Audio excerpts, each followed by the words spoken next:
সুদকে হারাম করেছি, ব্যবসাকে হালাল করেছি। তাহলে তোমরা কেন সুদ চাও? সুদের সাথে জড়িত হয়ে যদি 10 বার নামাজ পড়ো, 10 টাকা মসজিদে যাও, তাও তোমাদের মসজিদের একটা নেক আমল উঠবে না। সুদের খাতার নাম লাগাইয়া যদি নামাজ পড়ে একটা সিজদাও কবুল হবে না।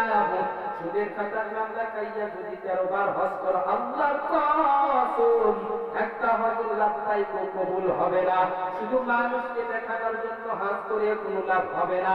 কিয়ামতের দিন তাদের জিহ্বা টেনে ছিঁড়া হবে।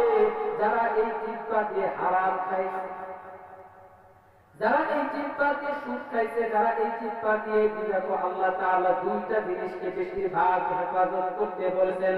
1 নাম্বার হলো জবান, 2 নাম্বার হলো লজ্জাস্থান। বলে এই জিহ্বাটা এমন একটা জিনিস, এই জিহ্বা যদি দড়ি দিয়ে তুমি বেঁধে রাখতে তাও বেঁধে রাখা যায় না। এই জিহ্বা যদি তুমি তুলা দিয়ে বেঁধে রাখো, তুলা দিয়ে রাখো তাও বেঁধে রাখা যায় না। কেন? আল্লাহ তাআলা এই দুইটা জিনিসকে বেশিরভাগ হেফাজত করতে বলেছেন। তাহলে ও বান্দা, যে আল্লাহর নাম নাও, সে আল্লাহর নাম নিয়ে আবার দেখা যায় সুদের সাথে জড়িত হয়ে যায়। মানে বাপে আমরা কত বড় বুজুর্গ, অথচ আল্লাহ তাআলা কিয়ামতের দিন সব প্রকাশ করে দিবেন। সেদিন আর কোনো কিছুই দেখবে যে তোমার বাকি থাকবে না। দুনিয়ার ভিতরে যদি তোমার আল্লাহ তাআলা গোপন করে রাখছেন, এত গুনাহ করতেছে, এত গুনাহ, এত সওয়াব করা হইতেছে যে সওয়াবও দেখা যাইতেছে না, গুনাহও দেখা যাইতেছে না। মানুষ যদি গুনাহ দেখতো, জাহান্নাম দেখতো, তাহলে মানুষ জাহান্নামের কাজ করতো না।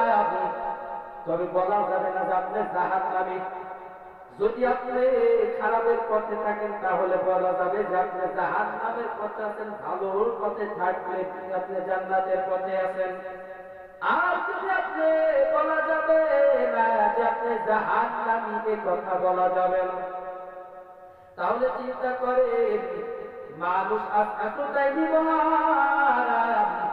মানুষ আজ দেখেন আল্লাহকে ভুলে গিয়ে আজ গরু ছাগলের রশি করে টান পারে, এবং ওই গরু ছাগলটাও সাথে থাকে।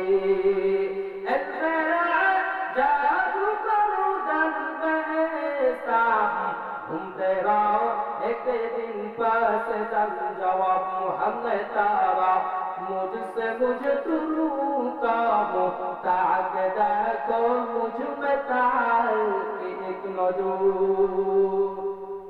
তাহলে আমার চিন্তা কর, চোখের পানি তওবা কর, পাথর পর্যন্ত জাহান্নামের ভয়